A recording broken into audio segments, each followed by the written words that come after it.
Hello Brainy Pandas, hari ini kita akan belajar mengenai transport membran.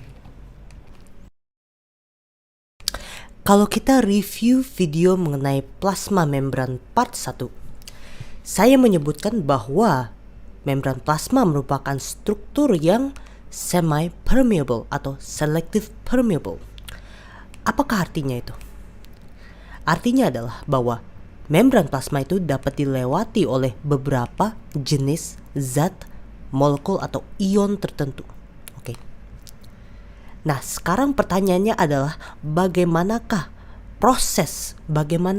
cara ion atau molekul tersebut menembus membran plasma? Nah, itu adalah hal yang kita akan bahas hari ini. Oke, jadi transport membran itu terbagi menjadi 3 macam. Oke, ada transport yang namanya passive transport, ada active transport, dan juga ada transport yang menggunakan yang namanya vesicle. Pertama kita akan membahas mengenai passive transport deh. Tapi sebelum kita membahas mengenai passive transport, kita bahas dulu mengenai prinsip difusi, karena kalian perlu mengerti sekali mengenai difusi kalau mau membahas mengenai transport membran ini. Oke, jadi apa sih yang artinya difusi itu? Difusi itu merupakan perpindahan zat dari daerah yang konsentrasinya tinggi ke daerah yang konsentrasinya rendah. Misalkan kalau misalnya kamu tuang sirup ke dalam air, sirup tersebut awalnya akan mengumpulkannya ke titik di mana ke konsentrasi sirupnya itu tinggi. Tapi lama-kelamaan kalau kamu biarin, dia itu bakal sirupnya akan menyebar ke daerah-daerah air lainnya itu yang tadinya nggak ada sirup gitu kan, yang konsentrasi sirupnya rendah. Proses difusi ini dikatakan sebagai proses yang tidak memerlukan energi atau tidak memerlukan ATP. Misal seperti kasus sirup tadi. Sirup tadi itu akan menyebar saja dari titik konsentrasi tinggi ke titik konsentrasi rendah tanpa kita harus melakukan intervensi apapun, tanpa kita harus supply dengan energi atau kita supply dengan ATP. Nah, sekarang kamu udah mengerti mengenai prinsip difusi. Sekarang kita akan membahas mengenai passive transport. Apa itu passive transport? Passive transport ya merupakan transport membran yang menggunakan prinsip difusi. Jadi perpindahan zat dari daerah intraseluler ke daerah ekstraseluler maupun sebaliknya akan terjadi dari daerah di mana zat tersebut berada dalam konsentrasi yang tinggi ke daerah di mana zat tersebut berada dalam konsentrasi yang rendah. Dan ingat, proses ini karena dia itu merupakan proses diffusion, dia tidak memerlukan energi atau tidak memerlukan ATP. Oleh karena itu dinamakan passive transport kan ya. Nah, passive transport ini terdiri dari 2 macam, yaitu simple diffusion dan facilitated diffusion. Nah, kita bahas mengenai simple diffusion dulu deh. Simple diffusion merupakan proses difusi zat melewati struktur lipid dari membran plasma. Dan difusi ini dapat terjadi dari ekstraseluler ke intraseluler maupun sebaliknya. Nah, kamu ingat gak? Di video plasma membran part 1, kita bahas bahwa bagian lipid dari membran plasma itu dia itu bersifat non-polar dan hidrofobik. Nah, oleh karena itu zat-zat yang dapat melewati atau menembus bagian lipid dari membran plasma merupakan zat-zat yang bersifat non-polar dan hidrofobik juga.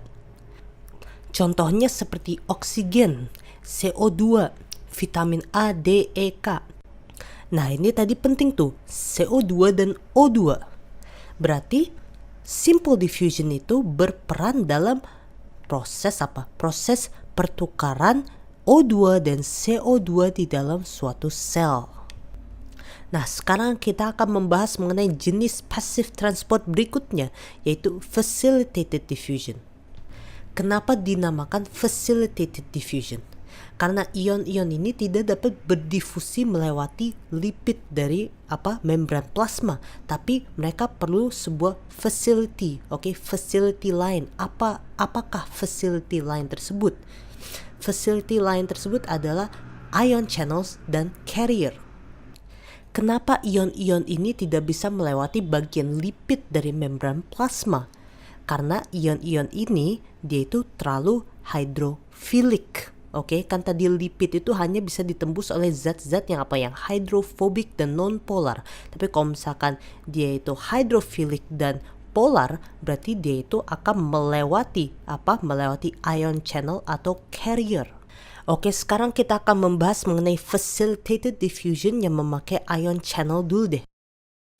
Facilitated diffusion ini dinamakan channel assisted facilitated diffusion. Ingat gak di video plasma membrane part 2, kalau ion channel itu bentuknya seperti pipa, di mana molekul itu dapat lewat saja melewati pipa tersebut. Ya, jadi ketika molekul tersebut sedang melewati ion channel tadi, molekul tersebut sedang melakukan proses diffusion. Dan itulah yang dinamakan channel assisted facilitated diffusion. Dan ingat, karena dia itu merupakan passive transport, berarti dia tidak memerlukan ATP atau energi. Dan karena dia itu merupakan proses diffusion, berarti dia itu merupakan perpindahan zat dari daerah di mana konsentrasi yang tinggi ke daerah di mana konsentrasinya itu rendah. Contoh ion yang mengalami proses channel assisted facilitated diffusion itu merupakan potasium, di mana dia akan berpindah dari daerah intraseluler ke daerah ekstraseluler. Facilitated diffusion berikutnya adalah jenis carrier mediated diffusion. Berarti dia menggunakan carrier. Ingat dari video plasma membrane part 2, kalau misalkan carrier itu dia itu menangkap molekul atau zat dari daerah ekstraseluler maupun intraseluler, lalu ia akan berubah bentuk dan memindahkan zat atau molekul tersebut ke daerah sebaliknya. Dan sama seperti ion channel tadi, proses ini merupakan proses yang tidak memerlukan ATP dan dia memindahkan molekul zat atau ion dari daerah di mana konsentrasi tinggi ke daerah konsentrasi rendah tadi. Oke, sekian mengenai topik passive transport. Sekarang kita akan lanjut ke active transport. Tapi karena saya lihat kayaknya informasi pada video ini sudah cukup banyak, jadi kita akan membuat video ini menjadi part 1, part 2 aja ya. Jadi di part 2 nanti kita akan membahas mengenai yang tadi active transport. Saya akan taruh link mengenai active transport di deskripsi di bawah video ini. Oke, Brainy Pandas, sekian dari video pada hari ini. Jika kalian ingin bertanya, kalian bisa tuliskan pertanyaan kalian di comment section down below. Dan jika kalian senang dengan pembelajaran pada hari ini, kalian dapat menekan tombol like dan dukung Brainy Panda dengan cara mensubscribe ke channel Brainy Panda. Sampai jumpa di video selanjutnya dan selamat belajar.